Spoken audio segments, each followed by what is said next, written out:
تقویٰ کہتے ہیں، میرا اللہ دیکھ رہا ہے۔ تو مصر کا ایک بہت بڑا لوہار تھا، اللہ نے پتہ نہیں اس کو کیا خوبی دی تھی، وہ جو چیز بھی لوہا گرم کرتا تھا تو جب وہ لوہا ایک دم شدید گرم ہو جاتا تھا اس کو ہاتھ سے پکڑ کے وہ سیدھا کر دیتا، ہاتھ سے پکڑ کے اس کو صحیح کر دیتا تھا۔ جو موڑنا ہو، جہاں سے آگ جہاں جل رہی ہے، جہاں پر وہ گرم ہو چکا ہے، اس کو پکڑ کے صحیح کر رہا ہے۔ لوگوں نے دیکھا، کہا یہ کیا تمہیں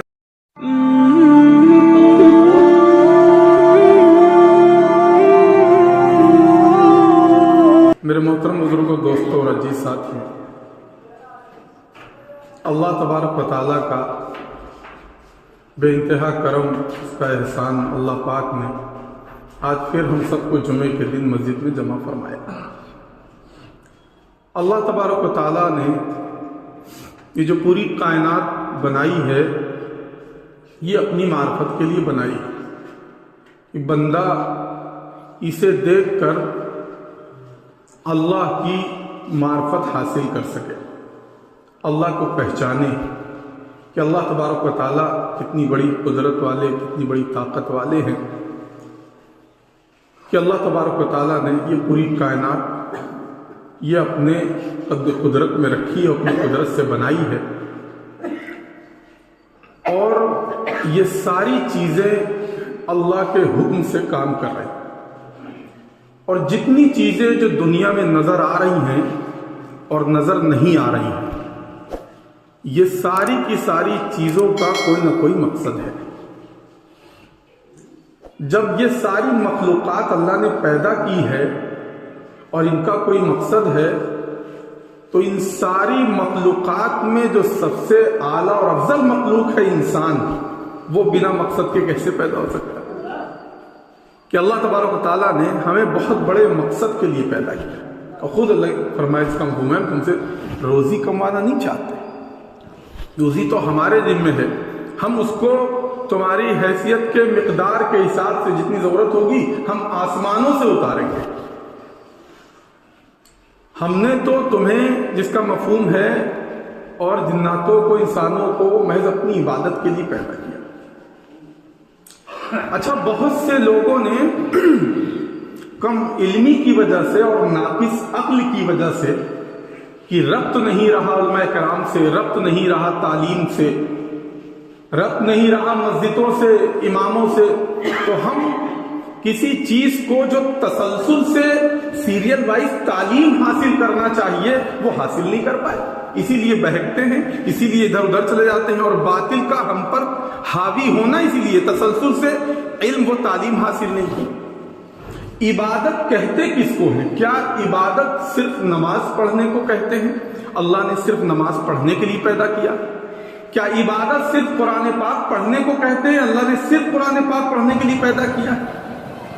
کیا عبادت صرف حج کرنے کو کہتے ہیں؟ اللہ نے صرف حج کر لو، نماز پڑھ لو، روزہ رکھ لو، قرآن پاک پڑھ لو، حافظ بن جاؤ، عالم بن جاؤ، ڈگری حاصل کر لو، کیا اس مقصد کے لیے پیدا کیا ہے اور یہی تمہارا مقصد ہے؟ کیا انہی کو عبادات کہتے ہیں، یہی عبادت ہے؟ نہیں، میں کرام فرماتے ہیں جو 24 گھنٹے میں 1440 منٹ اور 86,900 سیکنڈ ہیں، تمہارا یہ ایک ایک سیکنڈ میں ایسا عمل ہو جو اللہ کو راضی کرنے والا ہو اور حضور پاک صلی اللہ علیہ وسلم کے طریقے پر ہو، اللہ راضی ہو جائے۔ اور حضور نے اسے بتایا، کوئی پہلو، کوئی ایسا عمل، کوئی ایسا طریقہ چھوڑا نہیں گیا جس میں آپ حضور پاک صلی اللہ علیہ وسلم کے طریقے، یہاں تک کہ وہ چیزیں جو گھر کے اندر کی تھی کہ مستورات کے ساتھ، اپنی جوزہ کے ساتھ کیسے رہا جائے، کیسے بیٹھا جائے، لیٹنے کا ماحول، اٹھنے کا ماحول، جی ملاقات کا ماحول، جو اندر کی گھر کی باتیں تھیں وہ بھی پوری دنیا کے سامنے آ گئی کہ ایسے کرو گے تو نیک اولاد پیدا ہوگی، یہ تک بتا دیا گیا۔ اب باہر زندگی گزارنے کا، تولنے کا، ناپنے کا، بیچنے کا، چلنے کا، سواری پہ بیٹھنے کا، اترنے کا، کھانے اور پینے کا اور پہننے کا طریقہ تو چھوڑیے، وہ چیزیں جو پوشیدہ رہنی چاہیے تھی، چھپی رہنی چاہیے تھی، وہ چیزیں بھی عوام الناس کو بتا دی گئیں اور پورے عالم کے انسانوں کو بتا دی گئیں کہ تم ایسے اگر ملاقات کرو گے تو نیک اولاد پیدا ہوگی، اندھی نہیں پیدا ہوگی، کاڑی، لولی اور لنگلی نہیں پیدا ہوگی، اگر تم حضور کے طریقے پر عمل کرو گے۔ یہ چیزیں تک بتا دی گئی. تو ہماری جو ہے غلط فہمی یہ رہی، ہم نے عبادت کو بہت محدود کر دیا کہ بس یہی عبادت ہے، نماز پڑھ لو، قرآن پڑھ لو، تسبیح پڑھ لو اور جو ہے ختم کرو. بہت سے لوگ صرف جمعے کے قائل ہیں، ان کو نہیں اچھا لگتا ہے ہر وقت کی نماز پڑھی جائے، وہ صرف جمعے کو ہی پڑھتے ہیں. ان کے پاس سب کچھ ہے اللہ کا دیا ہوا، اب مانگنے کی ضرورت نہیں ہے، اللہ کے سامنے ہاتھ پھیلانے کی ضرورت نہیں ہے. وہ تو آخری میں جب بڑے بڑے ڈاکٹرز کہتے ہیں سوری تب وہ پڑھنا شروع کرتا ہے. اس کو تو ضرورت نہیں. جب بڑے بڑے ڈاکٹرز کہتے ہیں سوری اب ہم نہیں بچا سکتے، اب ہم نہیں کر پائیں گے، یا ان پر ایسے حالات مسلط ہو جاتے ہیں، پھر وہ کہتے ہیں اب تو پڑھنا چاہیے. کیا ہوا، کیا پریشان ہے؟ یہ پریشانی ہے، اس کی نماز پڑھ لیں. تو اللہ تبارک و تعالیٰ نے ہمیں مقصد کے لیے پیدا کیا، بہت عظیم مقصد ہے. 24 گھنٹے میں جو 1440 منٹ 86,900 سیکنڈ ہیں، یہ اللہ کے حکم پر اور آپ صلی اللہ علیہ وسلم کے طریقے پر گزر رہے ہیں. حضرت صوبان رضی اللہ صحابی جس کا مفہوم ہے فرماتے ہیں اللہ کے نبی نے فرمایا کہ اللہ تبارک و تعالیٰ نے، اللہ کے نبی نے فرمایا کہ جو اپنے نفس پر قابو کر لے اور اس کا گھر اتنا وسیع ہو کہ اس کا گھر میں دل لگے اور اللہ کی یاد میں اپنے گناہوں پر رونے والا ہو، یہ بہت بھلا ہے، یہ بہت اعلیٰ سطح کی بات ہے، یہ بہت خیر کی بات ہے.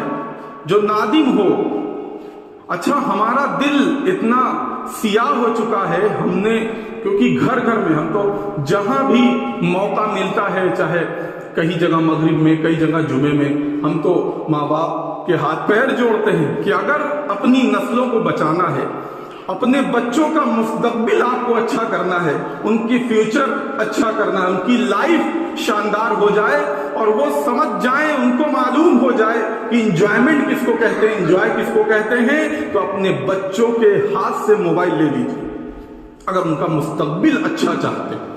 اور جو ہمارے نوجوان ہیں وہ بھی سمجھدار ہیں، اس کا صحیح استعمال کرنے والے بن جائیں ضرورت کے مطابق جو ان کو دیا گیا ہے، ورنہ بچیوں سے اور بچوں سے موبائل کو لے لیں. حالانکہ یہ بہت مشکل ہے، لیکن نظر تو رکھی جا سکتی ہے نا، ان کا مستقبل صحیح ہو جائے.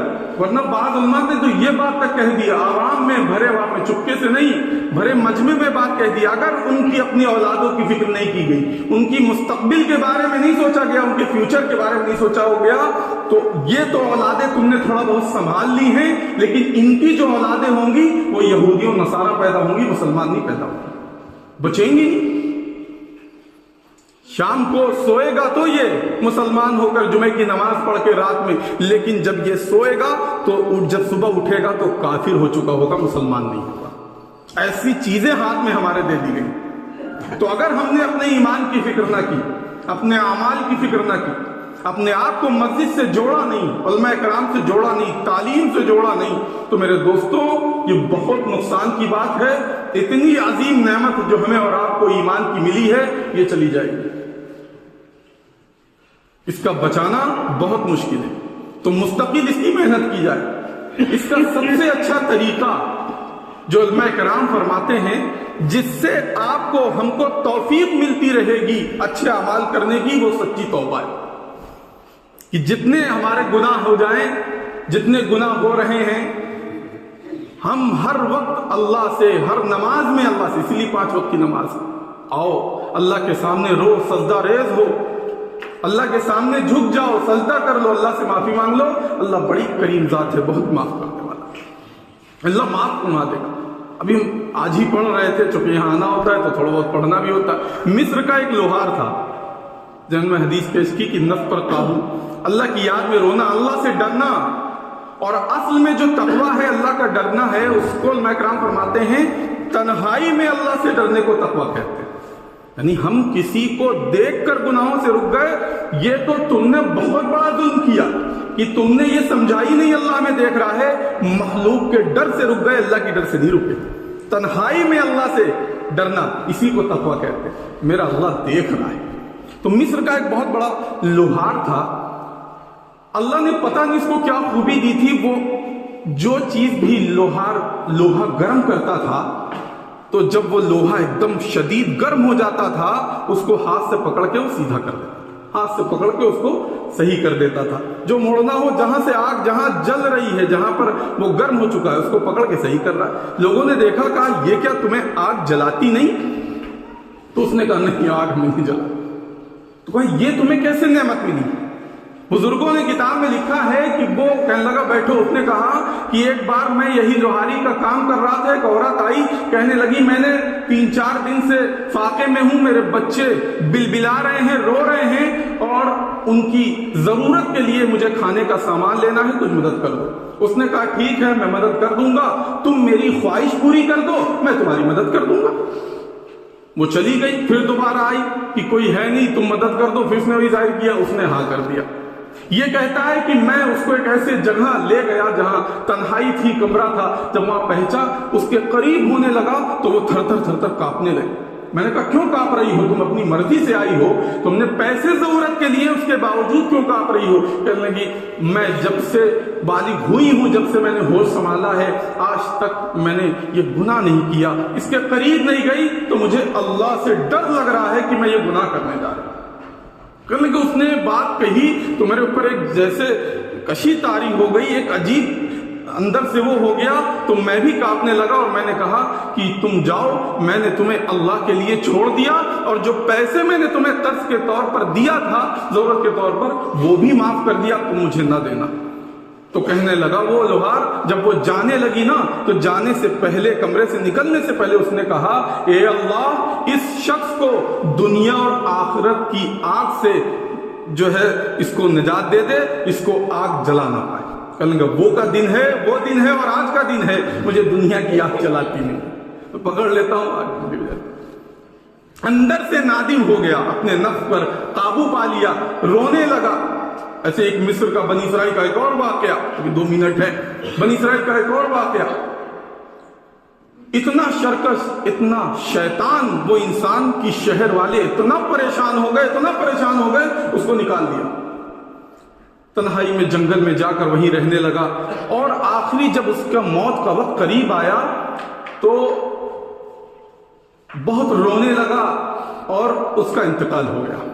موسیٰ علیہ السلام اس وقت میں تھے, وہی نازل ہوئی. اللہ پاک نے موسیٰ علیہ السلام کلیم اللہ سے بات کرتے تھے, فرمایا اے موسیٰ تم جاؤ, میرے ولیوں میں سے ایک ولی کا انتقال ہو گیا ہے, دنیا سے چلا گیا ہے, جا کر اس کو پہلے غسل دو. یہ الفاظ موجود ہیں, غسل دو, اور غسل دینے کے بعد اس کی نماز جنازہ پڑھو. اور یہاں تک چھوڑا نہیں, آگے کہا اور یہ اعلان کر دو. موسیٰ علیہ السلام سے کہا تم یہ اعلان کر کے جاؤ کہ جو سب سے بڑا گنہگار ہو, جس کے گناہ سب سے زیادہ ہوں, وہ اگر اس کے پیچھے نماز پڑھ لے گا, ہم اس کے بھی گناہ کو معاف کر دیں گے. موسیٰ علیہ السلام پہنچے, جب یہ بات اعلان ہوا تو پورا مجمع وہاں پہنچا. جب پہنچا دیکھا کہ یہ تو وہی شرکش شیطان آدمی ہے جس کو ہم نے شہر سے نکالا تھا. موسیٰ علیہ السلام کہنے کہ اللہ پاک یہ لوگ کیا باتیں کر رہے ہیں, یہ بہت شیطان, بہت شرکش, بہت گناہگار, اور آپ کہہ رہے ہیں ولیوں میں سے ایک ولی مرا ہے. اللہ پاک نے فرمایا موسیٰ یہ صحیح کہہ رہے ہیں, یہ جب وہاں شہر سے نکالا گیا بہت شرکت, بہت شیطان تھا. اے موسیٰ تم تو ابھی آئے ہو, میں نے تمہیں بتایا. یہ جب یہاں آیا, رہنے لگا, اور وفات سے پہلے اس نے اپنے دائیں دیکھا, اپنے بائیں دیکھا, اور یہ تنہا محسوس کرنے لگا, رونے لگا, اور بلا کر اے موسیٰ مجھ سے کہنے لگا اے اللہ میں اتنا شرکش شیطان تھا, شہر والوں نے مجھے نکال کر پھینک دیا, میں یہاں جنگل میں آ گیا. اے اللہ اب تیرے علاوہ میرا کوئی ہے نہیں, اے اللہ معاف فرما دے, مجھ سے غلطی اور خطا ہو گئی ہے, میری مغفرت فرما دے, مجھ سے خطا ہو گئی, میں اپنے گناہوں پر نادم ہوں, میری زندگی گناہوں میں گزر گئی. موسیٰ علیہ السلام سے اللہ پاک نے فرمایا اے موسیٰ میری عزت اور میری جلال کی قسم, اس نے تو صرف اپنی مغفرت کی دعا کری تھی, میری عزت اور جلال اس وقت اتنا جوش میں تھا, اگر یہ پوری دنیا کے لوگوں کی مغفرت مانگ لیتا تو میں بھی اس کو معاف کر دیتا. اس ندامت کے ساتھ یہ مرا, اس ندامت کے ساتھ دنیا سے گیا. تو ہمیں اعمال کی توفیق مل جائے اللہ کی طرف سے, اللہ سے گناہوں سے معافی مانگی جائے, اللہ سے توبہ کیا جائے, اللہ معاف فرما دے, اللہ معاف فرما دے, انشاءاللہ اللہ ہمیں اعمال کی توفیق ملے گی. اور نوجوانوں سے گزارش ہے, ریکویسٹ ہے, چھوڑ دیے PUBG, چھوڑ دیے فری فائر, چھوڑ دیے گیم, چھوڑ دیے ساری چیزیں, اس کا صحیح استعمال کریے اور اپنے مستقبل کو اچھا بنائیے, کیونکہ آنے والے وقت میں ہم ہی نوجوان لوگ